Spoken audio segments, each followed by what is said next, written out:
সাধারণত আমরা গণমাধ্যমে কথা কিন্তু সবাই বলি, তো আসলে কথার পক্ষে বিপক্ষে আপনি কথাটা বললে কথাটা আসলে নেটিজেনরা এটা নিয়ে সমালোচনা করবে নাকি ভালো বলবে, এটা কিন্তু আপনাকে মানে আগে ভাবতে হবে।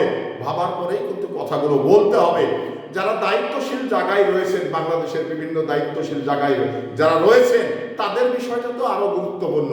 কারণ এই কথাই মানে সারা বিশ্বে কিন্তু ছড়িয়ে বেড়াবে, ছড়িয়ে যাবে অল্প সময়। তো সেই জায়গা থেকে আমরা দায়িত্বশীল জায়গায় যারা রয়েছি তারা মানে মেপে কথা বলবো এবং জেনে বুঝে কথা বলবো। একটা ভিত্তিহীন কথা নিয়ে এসে একটি পাশের রাষ্ট্রকে উত্তেজনা তৈরি করতে হবে এবং নেটিজেনদের ভিতরে মানে মন্তব্য শুরু করবেন বা বিভিন্ন রকম টোল করবেন, এই ধরনের কথা বলার দরকার আছে বলে আমি মনে করি না।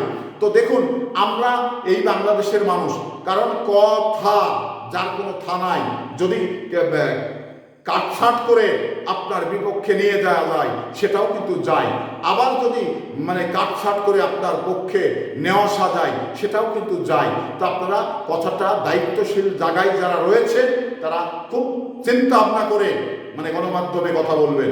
এটাই মানে আমরা বিগত সময় যে চিত্রগুলো সেটা দেখেছি,